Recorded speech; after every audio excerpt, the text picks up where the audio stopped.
طالب علم کے لیے جو ترتیب ہے وہ یہی ہو، عقیدہ سیکھے، عملی جو چیزیں ہیں ان کو سیکھے، اور پھر واعظ و نصیحت۔ اور عوام کو بھی ایسے ہی سکھانا چاہیے۔ مثلا ایک بندہ ہے، اس کا عقیدہ صحیح نہیں ہے، اسے آپ واعظ و نصیحت کرنے بیٹھ جائیں، اسے آپ شان صحابہ اور سیرت نبی صلی اللہ علیہ وسلم اس طرح کی چیزیں بس سکھانے پہ ہی کام جاری رکھیں، اسے اللہ تعالیٰ کی توحید کا نہ بتائیں، وہ بیچارہ شرک میں مبتلا ہو، تو یہ آپ نے ترتیب الٹ کر دی ہے، تو اس کا کوئی فائدہ نہیں ہے نا۔ وہ بیچارہ جتنی مرضی شان صحابہ اور سیرت النبی اور اس طرح کی چیزیں سیکھ کے چلا جائے اللہ تعالیٰ کے ہاں، اگر اس کی توحید درست نہیں ہوئی بیچارے کی، تو وہ تو مسئلہ خراب ہے۔ تو جو یہ ترتیب ہے یہ بھی ایسی ہونی چاہیے، عوام کے سامنے بھی یہ ترتیب ہونی چاہیے، ان کو عقیدہ سکھائیں پہلے۔ لیکن ہمارے ہاں چونکہ فضولیات سے ہمیں وقت ہی نہیں ملتا، نہ علماء سے لوگ سیکھنے جاتے ہیں، اور نہ ہی کسی کا یہ شوق ہے، طلباء کا بھی یہ شوق نہیں ہوتا ہے، ارد گرد کی چیزیں زیادہ ان کے ذہن میں ہوتی ہیں۔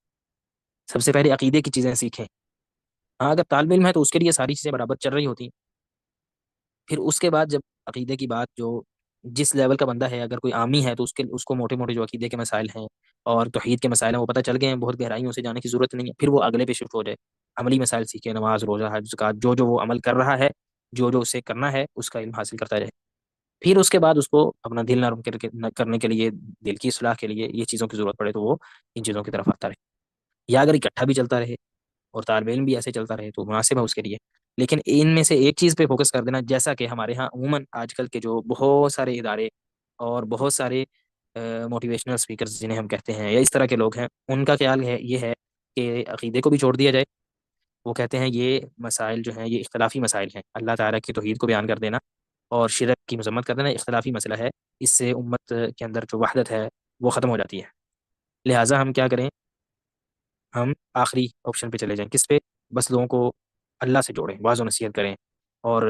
ان کے دلوں کی اصلاح کریں، ان کی جو خرابیاں ہیں معاشرتی ان کو دور کریں۔ یعنی اللہ سے جوڑنے سے مراد وہ یہ لے رہے ہیں، تو توحید اللہ سے جوڑنا نہیں ہے، بلکہ یہ چیزیں یعنی معاشرے کی اصلاح کریں، اور جو ہے وہ اچھا اخلاق رکھیں، اور اس طرح کی چیزیں، بس اس کے ساتھ ان کا جو ہے وہ اصلاح ہوتی رہے۔ اور اگر فقہ کی بات کی جائے تو اس میں بھی کیا کہتے ہیں کہ یہ کون سے تم نے، بلکہ بعض لوگوں نے باقاعدہ اس طرح کی علماء کو تانے دیے، کہا کہ یہ تو حیض و نفاس والے مولوی ہیں، یعنی انہیں تو اور کچھ پتہ ہی نہیں ہے، انہیں بس حیض و نفاس کے مسائل کا پتہ ہے، نعوذ باللہ من ذالک۔ ان کا خیال یہ ہے کہ یہ جو مسائل ہیں، طہارت کے مسائل ہیں، ان کی کوئی اہمیت ہی نہیں ہے۔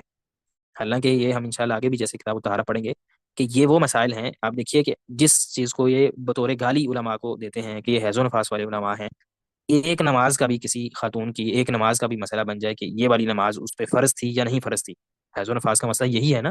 ابتدا ہوئی ہے، اب اس پہ یہ نماز فرض ہے یا نہیں ہے، ایک نماز کا مسئلہ بن جائے، اور اللہ تعالیٰ کے ہاں اس بیچاری کو اس ایک نماز کے بارے میں پوچھ سوال ہو جائے، اور اسے کسی نے غلط فتویٰ دینے والے نے غلط فتویٰ دے دیا ہو، یا اس کو یہ مسئلہ بتانے والا ہی کوئی موجود نہ ہو، تو یہ کتنا بڑا مسئلہ ہے، یہ کوئی چھوٹا مسئلہ تو نہیں ہے، اس کی نماز کا مسئلہ ہے۔ اور اس کے علاوہ جو طہارت کے مسائل ہیں، اگر کسی کی طہارت کا کوئی مسئلہ ہے تو وہ کہاں تک اس کی بات چلی جائے گی۔